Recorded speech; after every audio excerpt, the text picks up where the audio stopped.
Okay, hey, this tough topic this evening. I don't know whether this is really a tough topic or not, but I went ahead and put it in that series because I didn't know where else to put it. But I just wanted to share some things with you about leadership. I had an assignment for one of my courses this past semester in the doctoral semester that just concluded the middle of October, and I've started another doctoral semester while also being in a a master's level semester for my language course. And but anyway, this one course that I was taking, one of the courses that I was taking in the previous semester, it was dealing with leadership in Christian ministry. And so one of the assignments was to pull together a leadership philosophy paper. And basically, in this paper, you were to define your philosophy of leadership, which is something that is a topic that I've always wanted to approach. And so I kind of took the assignment to heart because it was I felt like it would be one in which I could pull together a lot of thoughts I've had about leadership, especially from a Christian perspective, and go ahead and get that pulled together in the paper and use that as something to build upon as I move forward. Because at some point, I'm thinking about maybe writing a small book on leadership. Now, there are tons of books about leadership out there in the marketplace. If you were to go to, Amazon.com or go to a bookstore, you're going to find just tons of books on leadership. And what I've discovered in some of the reading that I've done, I've certainly not surveyed all of the books on leadership that are out there, but in some of the books that I have read on leadership, there begins to be a bit of an overlap to some degree of the principles and examples and even philosophies and concepts that are discussed. And so what you end up seeing, and as you read through these different books on leadership and get different people's perspectives, and you begin to see a bit of mutual inclusion of some of the thoughts that are out there in the marketplace. And I'm sure that what I have is not necessarily unique. It's in the sense that it's going to be something, an epiphany that no one's ever thought of or expressed this way, perhaps. But I am combining, experience with some reading as well as the Bible and principles from the Bible to develop my understanding of leadership, or to document my understanding of the leadership that's evolved over the years. I guess my exposure to leadership and the responsibilities of a leader really, I would say, began to get honed or I began to get trained in when I went into the military. But even in the military, at least the time that I was in, and for the time that I was in, at the level that I was in, while I learned some valuable leadership principles, they were, looking back now, a lot of those principles they've stuck with me ever since, but they were pretty rudimentary, and they were pretty, really designed for a military type environment. But there were certainly there's a lot of carryover in terms of the principles. I'm not saying there's not, but I was learning them within the context of a company grade officer level person.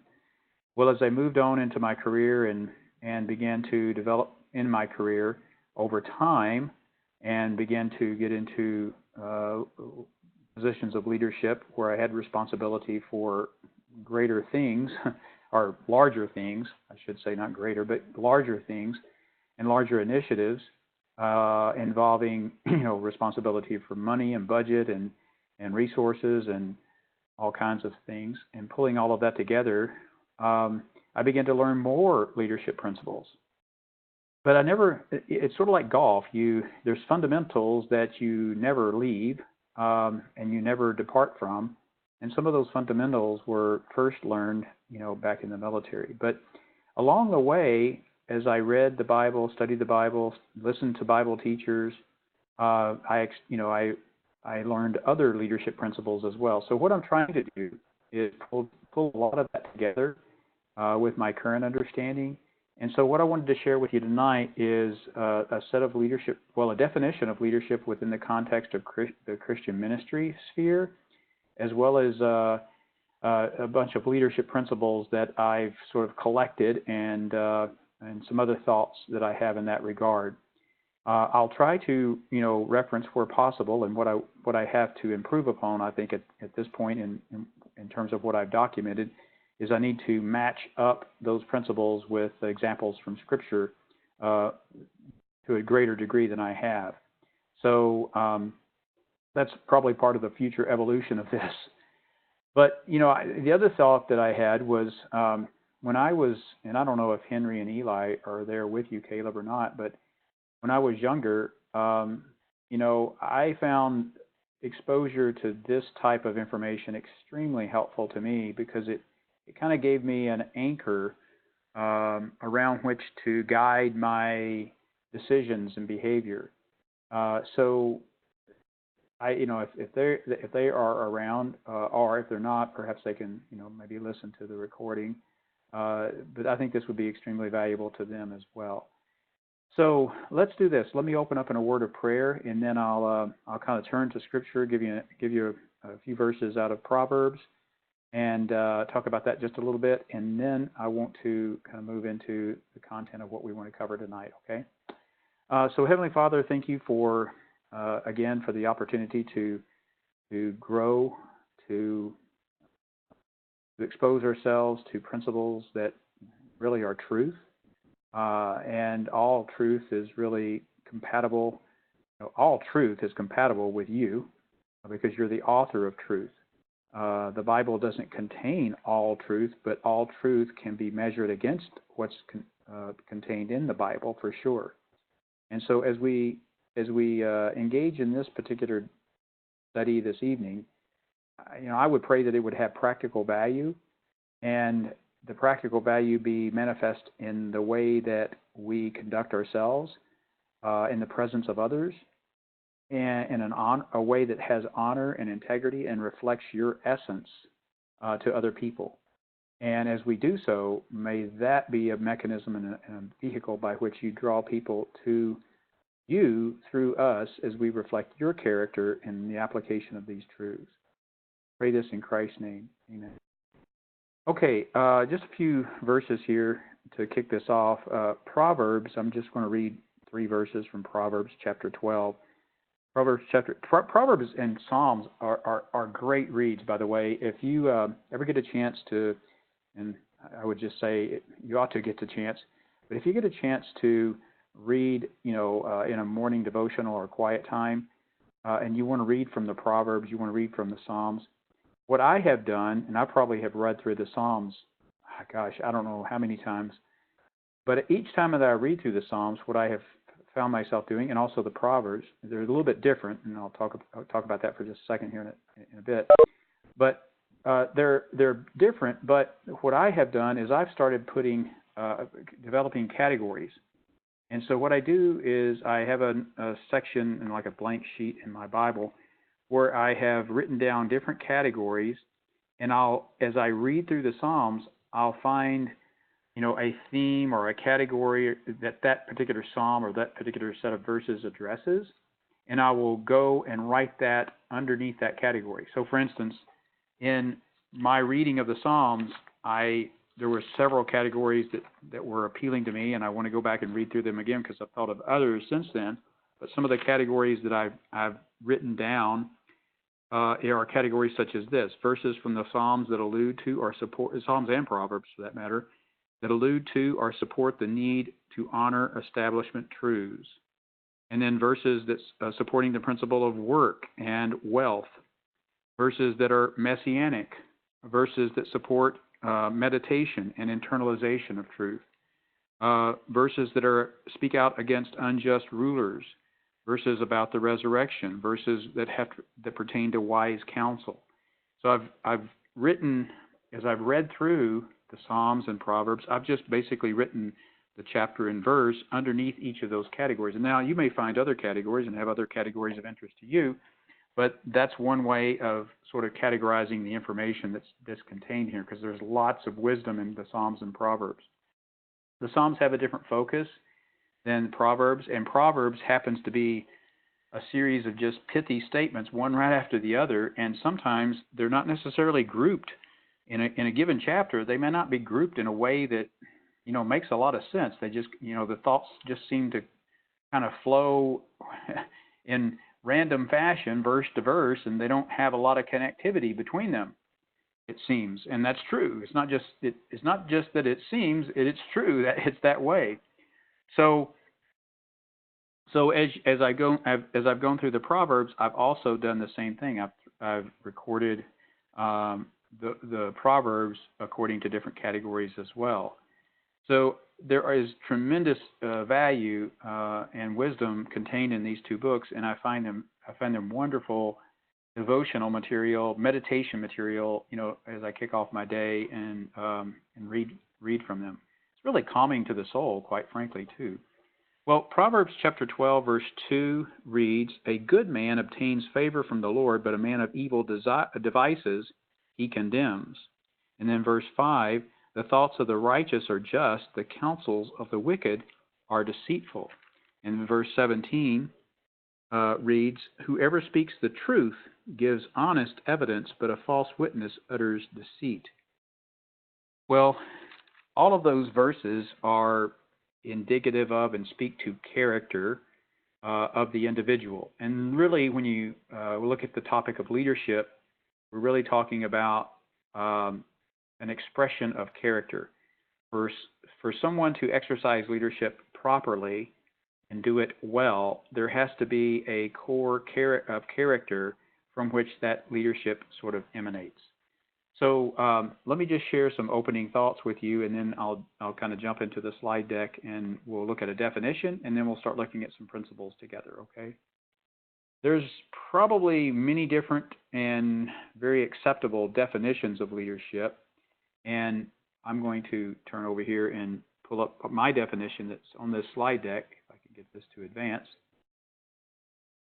Trouble with this, so let's see if I can get it to. There we go. So this is a definition of leadership for a Christian ministry. I've defined it, and you find perhaps others out there, but it's the art, and I call leadership an art because I think it is an art. I don't think it's a checklist, and we'll talk about that in a bit.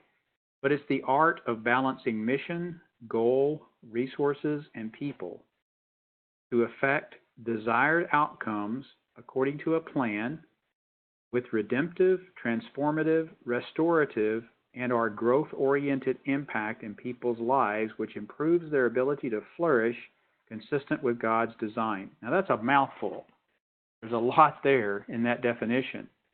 And I'm not going to take a lot of time to talk about that definition, but I will elaborate on it just a bit. The art. I'll talk about the distinction between, art versus just a checklist of things to do and the principles that I'm going to present in a bit. But it truly is an art. Leadership is not something that you're necessarily born with, but there are certain people, I think, that are more inclined toward leadership based upon their personality, based upon the way that they're raised, that sort of thing. But I don't think somebody's just born innately a leader necessarily. I think it develops in them, or they develop it. They develop the skills. But it's the art of balancing mission. So, and I've put here mission, goal. Those could be synonymous terms. Mission, goal, and then resources. Resources would not just be people. They would be other things that you have to balance. Like, for instance, to have a study like this, I have to balance having WebEx available. I have to make sure that the account's paid. There's administrative things that happen behind the scenes. There's some preparation that occurs. I have to have proper Bible resources and other study tools. So there's other resources and people. So, if you're going to execute any kind of a mission or goal, you also have to have people involved, right? To affect desired outcomes according to a plan. So you don't just go out and sort of take off and start pursuing something without having a plan in place. So the plan would include, do you have a calendar of when you're going to do what, and And is that set of things that you're going to be doing driving toward the attainment of a specific goal? That's what you're looking at in terms of a plan. How are you communicating that plan? Does everybody understand the plan? So according to a plan, and for a Christian ministry, it needs to be with redemptive, transformative, restorative, and or growth-oriented impact. So redemptive would mean, when we talk about redemption in terms of what Jesus accomplished on the cross, it's we were purchased from the slave market of sin. He paid the purchase price to purchase us from the slave market of sin. Well, in our execution of Christian ministry, when we execute our ministry as Christians, it should have redemptive effect in other people's lives. We're either redeeming the unbeliever, or we're having a redemptive impact in the unbeliever's life by pointing them to the gospel and helping them accept that free gift in faith, so that they may have eternal life. If we're talking about the believer, redemptive is just is a reference to the need for experiential growth. And transformative, we're to be transformed through the renewal of our mind. So the ministry should have some type of transformative impact in people's lives. Restorative, we should have a restorative dimension to our ministry, whereby we're restoring our, other people's lives through the truth, through our ministry, to what God desires for us to be. And our growth-oriented is the idea of continually growing in the truth, so that we may attain to the image of Christ likeness. Okay? So all of those things should, no matter what your ministry happens to be, no matter what ministry you're involved in, Christian ministry that is, that you're involved in, all of those things should be, measurement sticks, if you will, by which you evaluate your ministry, which improves their ability to flourish. Now, flourish is a term that I'm hearing more and more and more, and reading more and more and more in literature that I'm finding that's current, where what's happening is a lot of Christian writers are beginning to recognize that believers are to be salt and light. Believers are to, display love to the rest of society. Well, one of the ways that we display love, and one of the ways that we're salt and light, is that we contribute to the world in which we live in a way that causes flourishing. And so what that means is, if I'm in, a Christian, and I involve myself in a government-related profession or job, then I should be engaging in that government-related job in a way that's going to ensure freedom, that's going to ensure people are not taxed more than they have to be, and that tax money is properly spent wisely on the proper initiatives and endeavors, and that it's not wasted on things that it shouldn't be spent on. So all of those things, if we do those properly, are going to cause society to flourish. And as a result, other people will be blessed. And we as Christians have a role and responsibility in that, as light to a dark world, as salt, in a world that's lost its its savor, if you will. So all of those things are part of our Christian existence in this world as part of our witness. So, which improves their ability to flourish consistent with God's design. Okay, so that's my definition of Christian leadership or leadership in Christian ministry. Who knows? If I end up rewriting this in 5-10 years, it might change a bit, but that's where I'm at right now. Okay, let's move to looking at some of these leadership principles. Okay. All right, I'm just going to run through a bunch of principles that I've collected over the years. Through, like I said earlier, reading, experience in life, and just in studying the Bible too. First of all, and these aren't in any particular order. There's not a 1, 2, 3 sort of order of these in terms of priority. But the first one on the list here is Leadership is an art, not a checklist of do's and don'ts. That's one of the first things that I think that that's important to realize, that it is truly an art. And anybody who's been in a leadership position knows that it is truly an art. It is not something that comes with a guidebook, an instruction manual. It's not, it's not a compliance checklist. It's not that at all. Leadership truly is an art of balancing people, resources, knowledge, personality, people skills. All of those things have to be combined and approached properly to affect desired outcomes in people's lives, as well as the mission of the organization. So it's truly an art, not a checklist of do's and don'ts. It's not practiced by following a script. Now, I'm not saying that sometimes having a checklist and a script for certain things is not a good thing to have. I've used those all the time, especially when you're involved in something that's compliance related. But I'm saying that leadership itself is not having a checklist and making sure that everybody has followed and checked off the list, right? That's not leadership.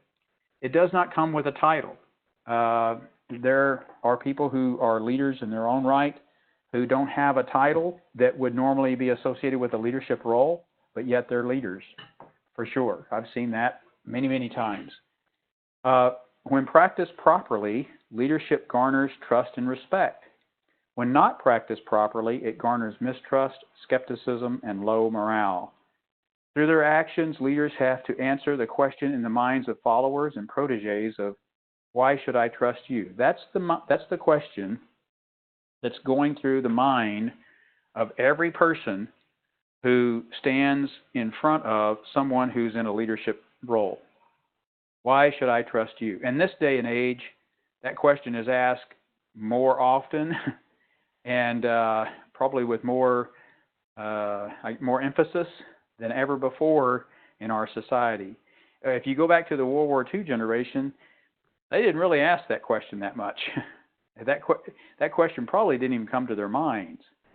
They were much more of a command and control oriented group of people. They trusted leadership implicitly. Just because you were in that position, you immediately had trust for the most part, and by most of the people. And today, that is not true at all. As a matter of fact, if you're in a leadership role, there's probably distrust immediately associated with you that you have to overcome. And the question that people are asking is, why should I trust you? So when you have to earn that trust, and it doesn't come with just a title. It has to be earned through respect, or gaining respect, and through properly practicing leadership techniques. Well, next point here, leaders do not use people like resources on a shelf and do not engage in shifting blame or torching others. I don't know if you've ever seen this before or been associated with those in leadership positions who in effect, they may talk nice to you to your face, but you know that when you're away, they're probably blaming you in front of others. I've seen that. I've experienced it myself. Hopefully I've never done that, but I definitely have seen that. And I'm sure many of you have too. Leaders possess poise and understand the importance of timing. There is a time to listen, a time to speak, a time to praise, a time to reward, a time to discipline, a time to exercise and extend grace, and then there's a time to enforce standards and policy. There's a time for all of those things. And that's where the art of leadership really comes in, is knowing about timing. So let's move to the next slide with more principles. By the way, if you guys have any questions or comments as I'm moving through this, please feel free to jump in. The best leaders are those who are not seeking their own glory, and their followers know it. In other words, have you ever been in a position where you've had a person in a leadership role, maybe a person to whom you reported or ultimately reported to, and it seemed like everything was all about them, and they wouldn't say it in that way. They would even come out and say, "Hey, the team's doing great. That my team's doing great. You're my team." You know, somehow, even when they tried to recognize the team, recognize the contributions of others, somehow they ended up getting, or at least trying to get all of the credit or all of the glory, if you will. Well, in time, that really, people really see right through that. They know when somebody's trying to take credit unjustly.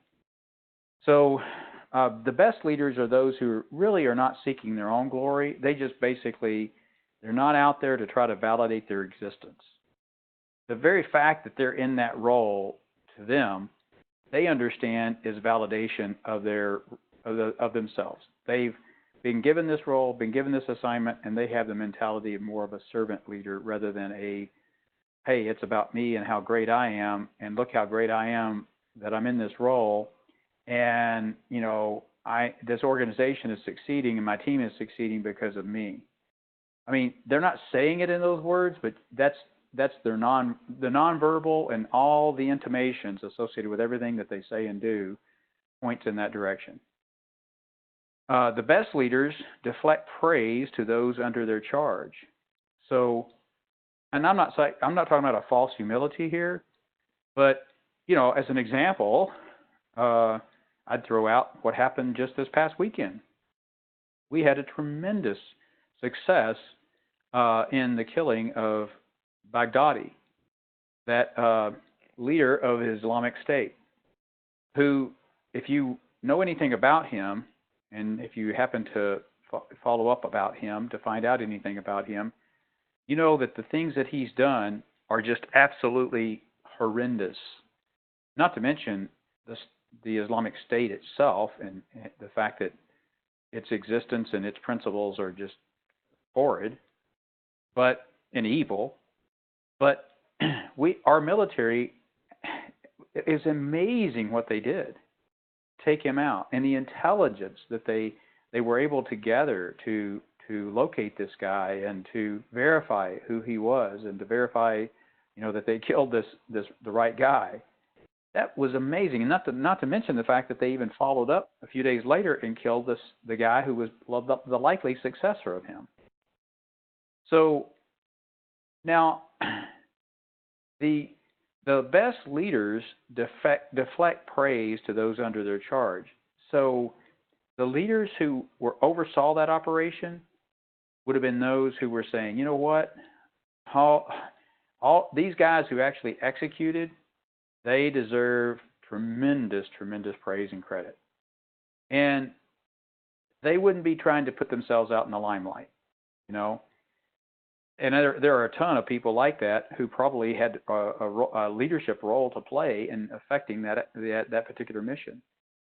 So I use that as one example, but there's plenty of other examples of in business, in church ministry, in our work as Christians with other Christians to engage in some type of ministry activity.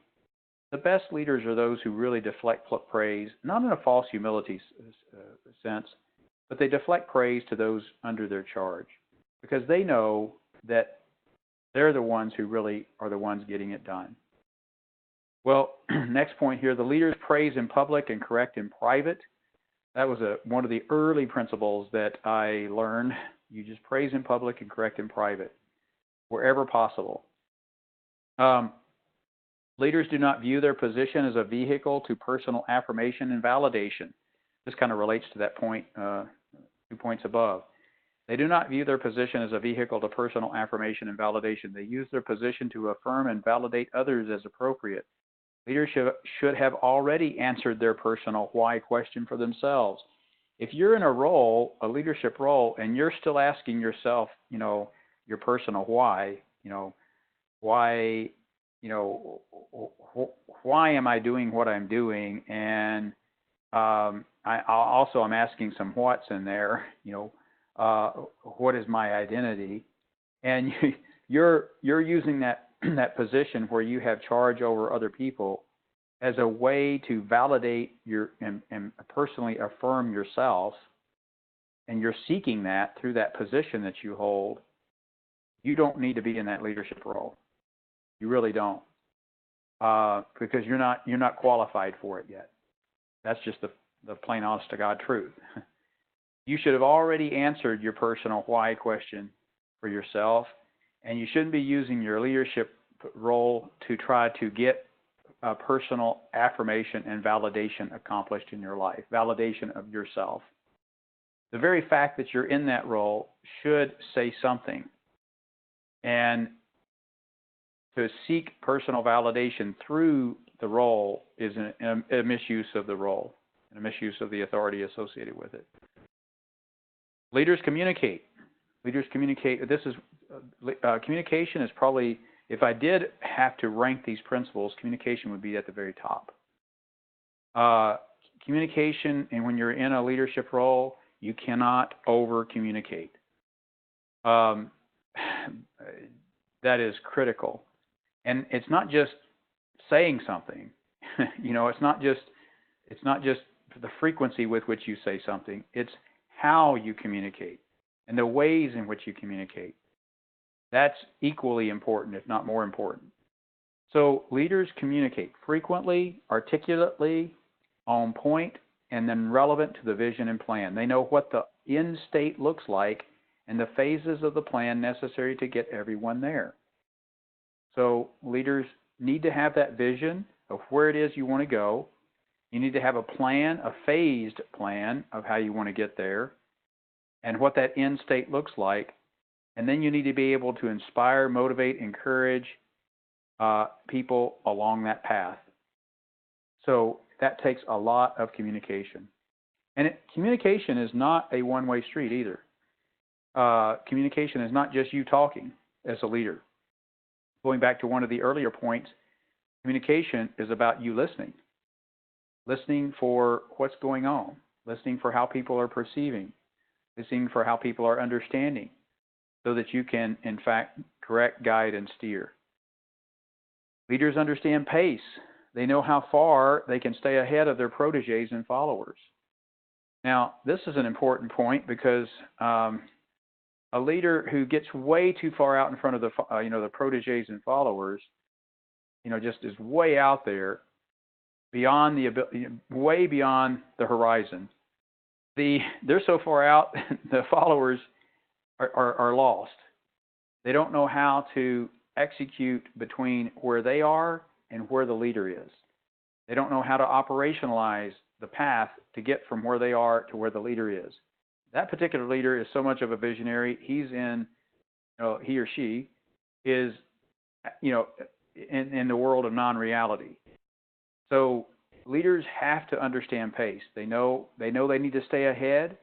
They need to, of the protégés and followers, they need to stay just ahead of them so that they can stay out front in a leading type of way.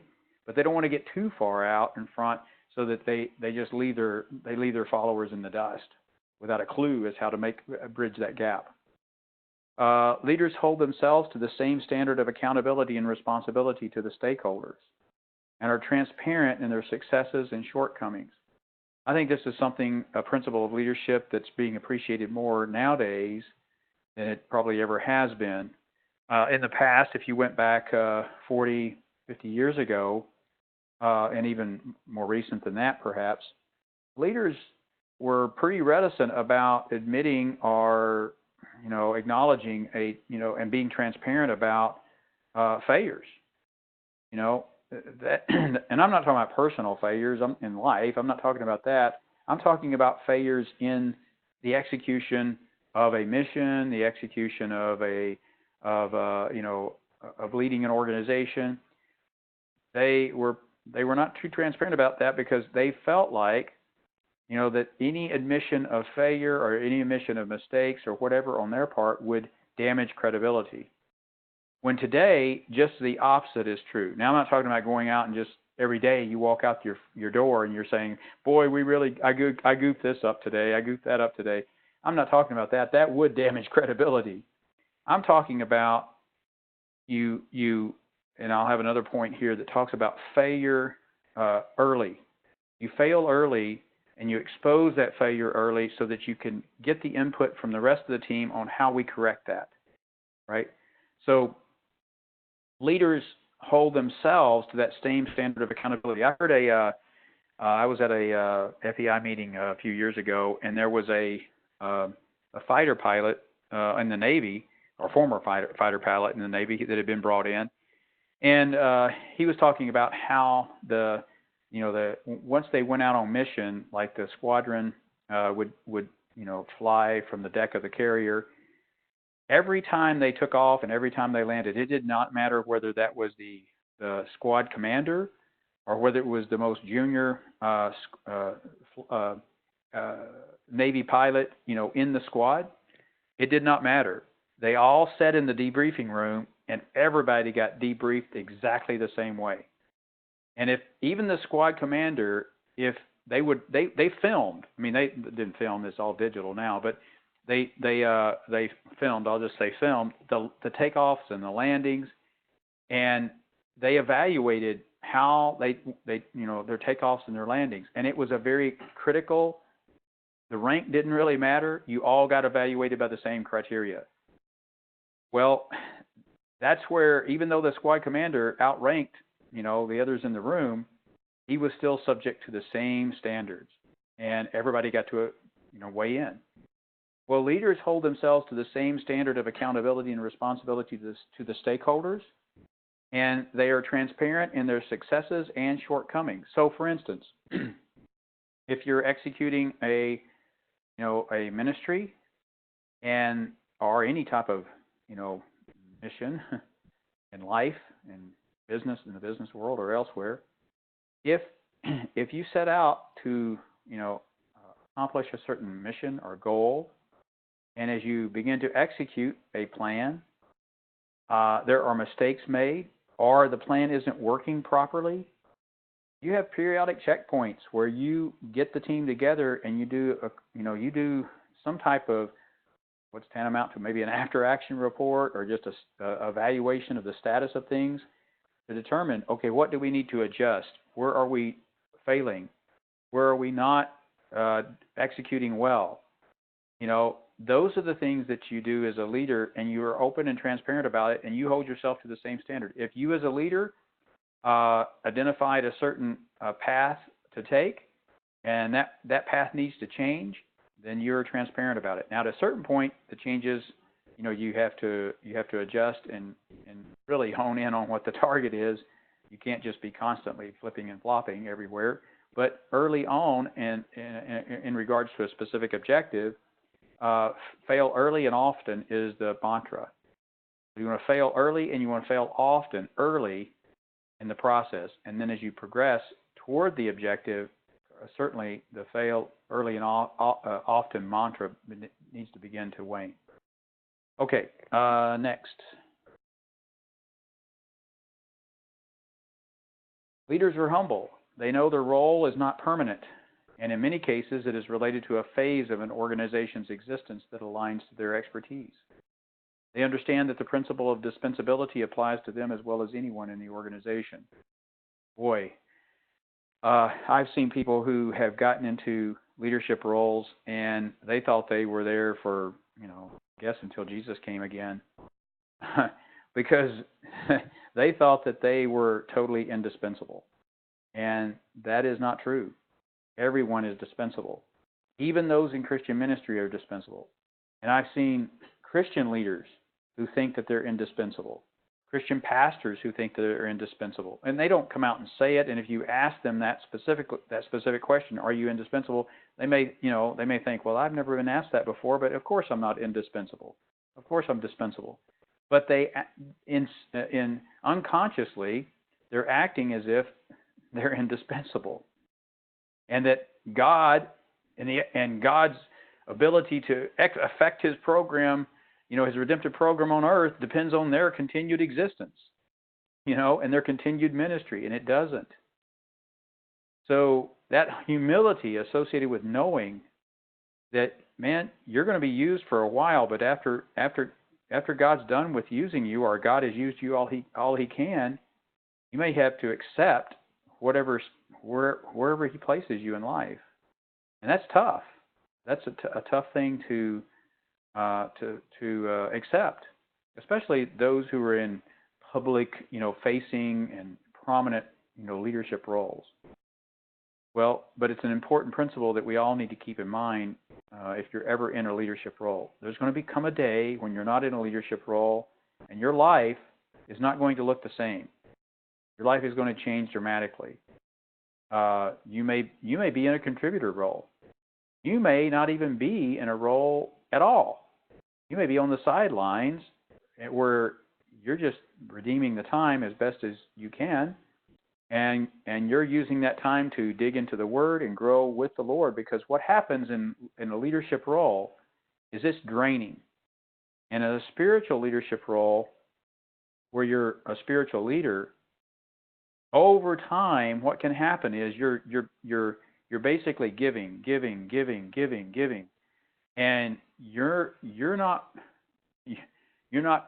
refilling. You don't have time to refill, and grow closer with the Lord and become more dependent upon Him, and have Him draw you closer to Him. That's what can happen to people who are in spiritual leadership roles. And before you know it, they're dry. They're spiritually dry. And that's where all the failures occur, quite frankly. So God may take you through, as a Christian leader, you may have times in your life where you're out in a prominent role and you're leading others. And there may be other times when you need to be a contributor, helping others in their leadership role. And there may be other times where you're just on the sidelines. And I tell you what, being on the sidelines is not fun. It's not fun once you've been in the game. I'm not talking about being out of the game in terms of your relationship with the Lord and your need for continued development there. I'm talking about being in the game in terms of a specific mission or ministry where you're out there working with people, engaged, that sort of thing. And that time in which you're on the sidelines may be late in life, when your relevance is naturally going to it's going to fade, because once you get to a certain age, it's just inevitable that your relevance to a younger generation set may begin to fade. I'm not saying it has to, and I'm not saying it will, but it may. You may become more relevant to an older age group, or you may not necessarily be that relevant. You may just need the time to grow in your relationship with the Lord, and grow in your knowledge of Him and your trust in Him and your love for Him, and Him drawing Himself closer to you as He prepares you for whatever's next in your life. So our life is not, our life is a series of phases. We go through different phases in our lives. And the people, I think, who have the toughest time adjusting out here in life are those who have been in a very prominent type of role, and all of a sudden they're out of that prominent role, and they're in a position of relative obscurity. Those people struggle a lot, and sometimes it even leads to depression, quite frankly. And that is a spiritual issue. I'm not talking about depression caused by a chemical imbalance. I'm not talking about that. I'm talking about depression caused by one's spiritual state. So leaders are humble. They know their role is not permanent, and in many cases it is related to a phase of an organization's existence that aligns to their expertise. They understand that the principle of dispensability applies to them as well as anyone in the organization. Leaders train their successors. One of the most important leadership principles, I think, that you can have is to identify a successor and train them. That is critical to the continuance of a ministry or a mission, an organization's mission. Leaders commit themselves to possess enough knowledge of the role, responsibility, and function of each contributor to understand their contribution and empathize with their challenges while continuing to hold the bar high. So, as a leader, you're not going to know the mechanics and the exact details and how to execute the exact details necessarily of every person involved, in your sphere of leadership responsibility. You probably won't. Just looking down the list here, I'm looking at several folks, and I'm thinking about Caleb, who was a submarine commander at one point. I don't know. Maybe Caleb did. Maybe he knew exactly every single role of every single submariner on the ship, and knew how to execute their role exactly as good and as good as any of them. But I kind of doubt it, because that was not his responsibility to be able to do every single role of every single person on that ship. His role was different, and the leader's role is a bit different. But I bet you he had enough knowledge of every role on that ship and the responsibility and function of every contributor to know who to go to about specific issues. I'm sure he knew that. So you need to know enough about the responsibility and function of each contributor to understand their contribution and empathize with their challenges while continuing to hold the bar high for that particular organization's purpose. Okay? Followers and proteges find good leaders to be approachable but not too familiar. In other words, you're around, you're there, you're approachable. You can have a good discussion, a down-to-earth discussion with anybody. You can sit down, with them, work through an issue, work through a problem, but you don't want to become too familiar so that you're just, best of buds. That's not being a good leader necessarily.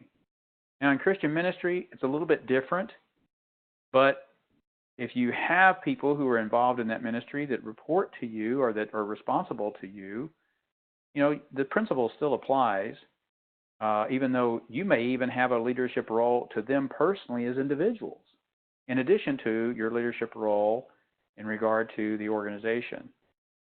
And so it's the balance there. That's where the art comes in, of balancing those relationships. Leaders do not surround themselves with sycophants. They surround themselves with experienced, knowledgeable, and intelligent people who know how to collaborate and challenge without seeking their own approbation. I have been on teams or led teams where certain contributors wanted to be the peacock.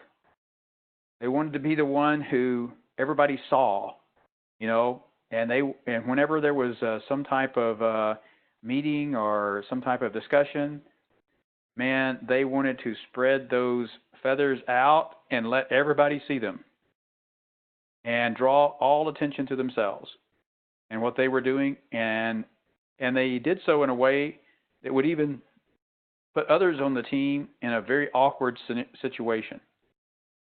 That is not what you want. And as a leader, you'll have to identify the peacocks. And you'll have to figure out how to utilize their skills and what they do bring to the table, but keep their displays contained. And that's a difficult balancing act as well. One way is just to fire them. If they become too disruptive, you can fire them. But on the other hand, you've got to balance that with, okay, if they really bring a lot to the table and they're really, really good, skilled people, what am I going to replace that person with? And what's the cost versus the benefit? And at a certain point, the cost outweighs the benefit and that person needs to go. At another point, you need to be able to help motivate, mentor, train that individual to realize what's going on and what they're doing and how that's detrimental to the purpose of the team. In the spiritual realm and ministry, there are those who are immature, and their immaturity begins to show, especially when involved in some type of ministry endeavor. And they'll want to draw attention to themselves instead of ensuring that the ministry is where the focus is, and not only that, but more importantly, Christ is where the focus is, and that Christ is glorified. And spiritually immature Christians involved in Christian ministry can succumb to the same and display the same type of behavioral issues that you're going to see anywhere else that you might go. There are going to be peacocks. There are going to be people who are, have other personality issues that you'll have to work with to accomplish the mission. So leaders do not surround themselves with sycophants. The last thing you want to do as a leader is have everybody that surrounds you agree with you on everything. That would be the worst type of counsel that you can, and advisory board, if you will, that you could set up. That'd be the worst type of team, honestly, to have. You need to have a diversity, and not people who will just agree. Now, you don't want everybody disagreeing every single moment. That's not the point. But if there is something that someone brings to the table that they have to contribute that may be a little bit different, then you need to hear that out. You need to give that some consideration. And maybe it's not something that can be taken into, it can be taken under the wing and incorporated into the immediate tasks and the mission at hand. But maybe it needs to be something that's heard, respected, and put back on the back burner for future consideration. So there's ways of hearing out people's thoughts that doesn't disrupt the current path, but at the same time acknowledges the value of what they bring to the table. Okay? So that's why you want to surround yourself with experienced, knowledgeable, and intelligent people who know how to collaborate with others and challenge others without seeking their own approbation. And to challenge other people, you don't have to say, well, I want to challenge you on that. I've had people do that. I've taught in settings where you'd be teaching a point, totally supported. You've already given all the support, or given some of the support, at least for the points that you've made. You've already made statements to rebut the arguments that are generally voiced against whatever position that you're stating, or perhaps they're just ideas that are prevalent in the marketplace, and you've already spoken to those ideas, and they're not necessarily correct. You've already done all that, and then you have somebody, go, well, I want to challenge you on this, and they stand up and they say something that is almost as if they didn't hear anything that you just previously said. And I'm thinking, that's not the way you challenge. That's not the way you do it. So I'm talking about intelligent people who know how to collaborate and challenge. By challenge, you don't say, I want to challenge you. You say, what you do when you're challenging is you're saying, well, have we considered the other side of the coin? Have we considered the flip side of the coin? Or how does this that we're pursuing, or how does this series of messages, or how does this series of activities, or whatever it is that we're doing, how does it address this particular perception? I just want to understand that better.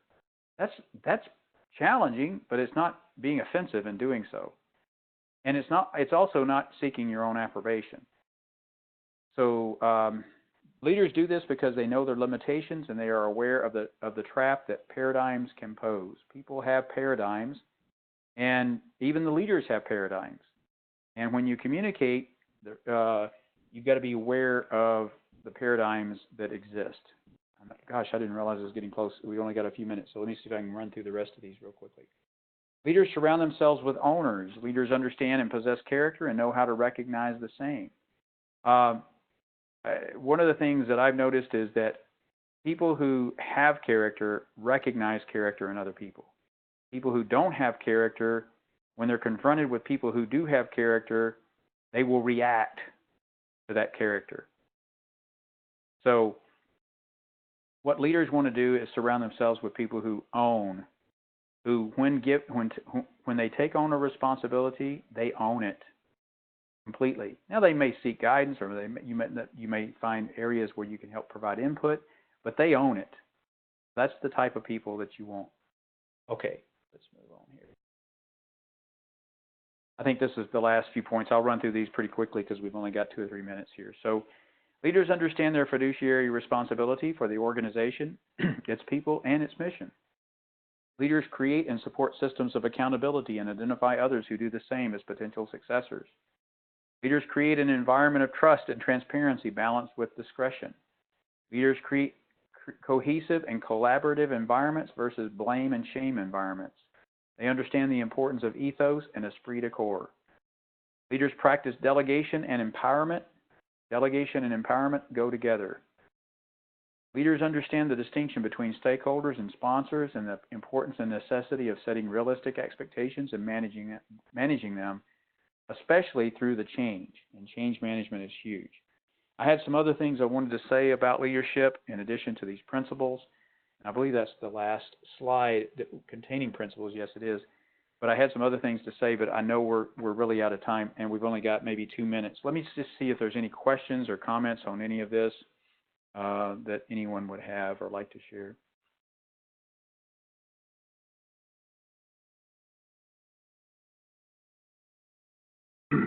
Hey, Steve. Yeah. You talked about some of your experiences in the military and in the business world, and I tell you that I found that in the 3+ years I've been out of the military that I've really had to hone my leadership skills. Looking back on it, it seemed easy now. When you got a ship full of people that's thousands of feet below the surface to get their attention. But when you got people that can just walk out the door anytime they want, I mean that requires a much stronger degree of leadership to make that happen. Oh yeah, totally. I totally get it.